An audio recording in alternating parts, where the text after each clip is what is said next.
Pues ya todo está en paz en el Vaticano. Volvió a su tranquilidad habitual después de el relajo.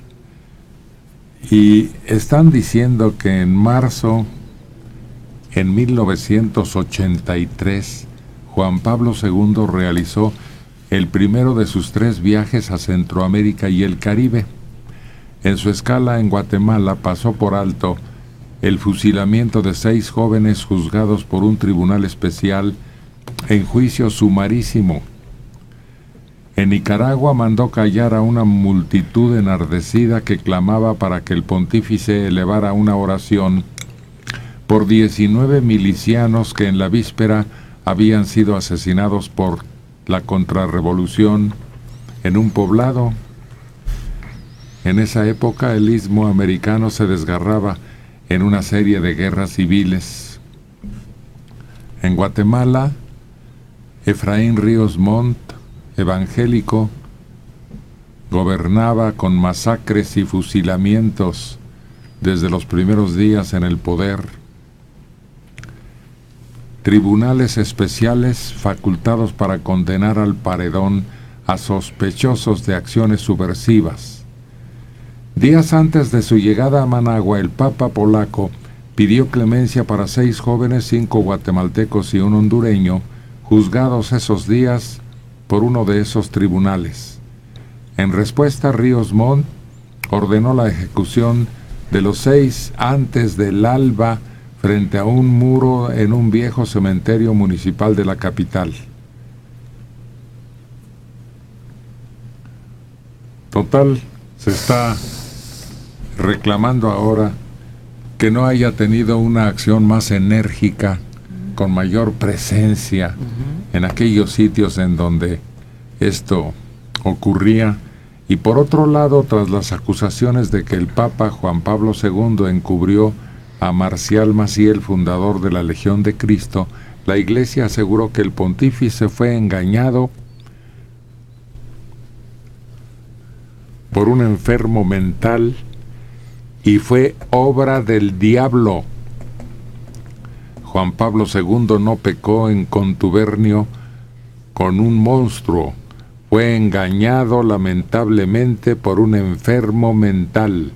El diablo jugó aquí astutamente sus cartas para afectar la imagen de los legionarios, la mayoría de los cuales son verdaderos cristianos comprometidos, y desde luego la del Papa. Dice un texto publicado por el semanario Desde la Fe de la Arquidiócesis de México. El caso es que nosotros los mexicanos tuvimos una representación. Angélica Rivera asistió a la canonización de Juan Pablo II y Juan XXIII con la representación de su esposo, presidente de México. La esposa envió un mensaje: los ojos del mundo hoy están puestos en Roma. Es un verdadero honor para mí haber asistido en representación de mi esposo, el presidente Enrique Peña Nieto, a la ceremonia de canonización de 2 papas de la Iglesia Católica, Juan Pablo II y Juan XXIII. En México recordamos al Papa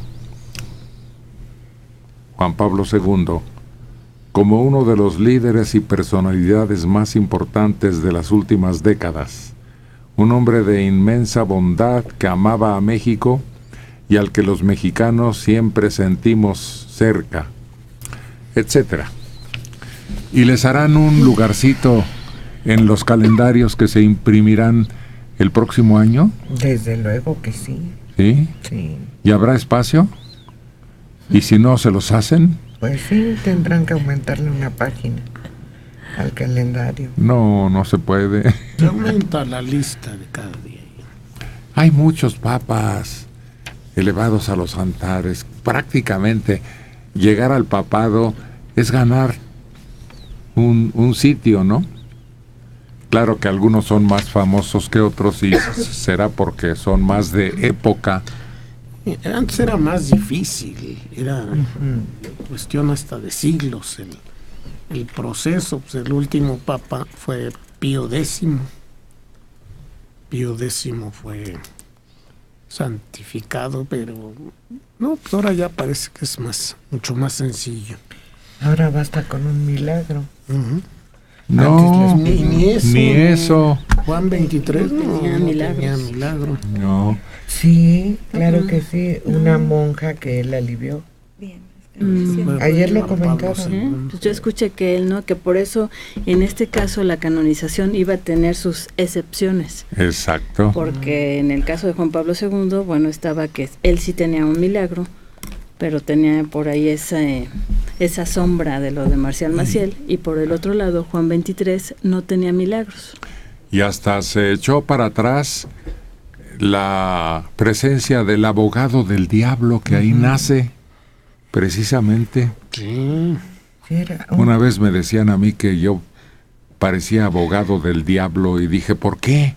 Ya me explicaron cuál era el proceso para denominar a alguien digno de su ascensión a los altares.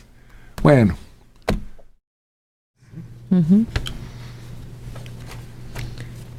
El éxito no está asegurado, pero 400 años después de la muerte de Miguel de Cervantes Saavedra, Madrid dice estar más cerca que nunca de recuperar sus restos. La búsqueda comenzó de nuevo este lunes, ya había arrancado días antes, y esperan que coronen sus esfuerzos estos trabajos. Hay forma de identificarlo con la lesión de la mano que le afectó. Hay una fractura en los dedos soldada. Entonces hay manera de identificarlo con bastante seguridad, aunque no hay descendientes con los cuales comparar el ADN. ¿Eso es por lo que le decían el manco? Sí.